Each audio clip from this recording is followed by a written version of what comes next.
एक मोठी बातमी पाहूयात मुंबई नाशिक महामार्गावरून। मुंबई नाशिक महामार्ग खड्ड्यात गेल्याचं चित्र सध्या पाहायला मिळतंय।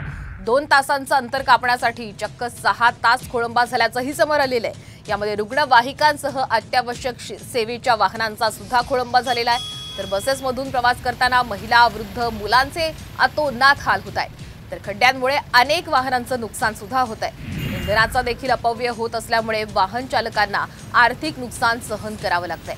पाऊस उघडताच खड्डे बुजवण्यास आता सुरुवात होईल असं राष्ट्रीय महामार्ग प्राधिकरणाकडून सांगण्यात आलेलं आहे। तर आपण पाहतोय मुंबई नाशिक महामार्गांवर खड्ड्यांचं साम्राज्य पाहायला मिळतंय। त्यामुळे वाहतूक कोंडीचा मोठा सामना इथल्या रहिवाशांना आणि वाहन चालकांना नेहमीच करावा लागतो। यावर मात्र लवकरात लवकर प्रशासनानं तोडगा काढावा अशी मागणी केली जाते।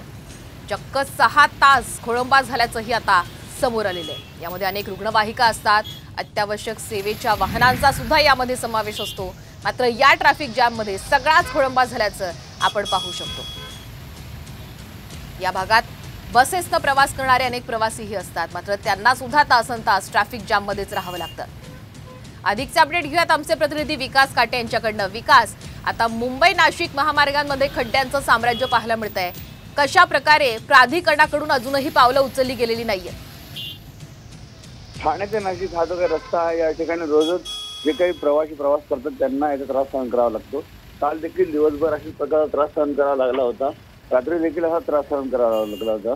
प्राधिकरणाने नेमकं काहीतरी करावे अशी सूचना इथले जे काही नागरिक आहेत ते करत आहेत किंवा मग जे काही प्रवासी ते करत आहेत। विशेष म्हणजे हा जो काही ठाणे नाशिक हायवे आहे, या ठिकाणी जे काही खड्डे आहेत ते खड्डे बुजवण्याचं काम अजून देखील सुरू करण्यात आलं नाही। त्यातच खारेगाव परिसरामध्ये एका ब्रिजचं काम सुरू असल्यामुळे हे वाहतूक कोंडी निर्माण होत आहे। निश्चित धन्यवाद विकास, आपण दिलेल्या संपूर्ण माहितीसाठी। तर आपण पाहतोय 2 तासाचं अंतर कापण्यासाठी मुंबई नाशिक महामार्गावर 6 तास लागतात।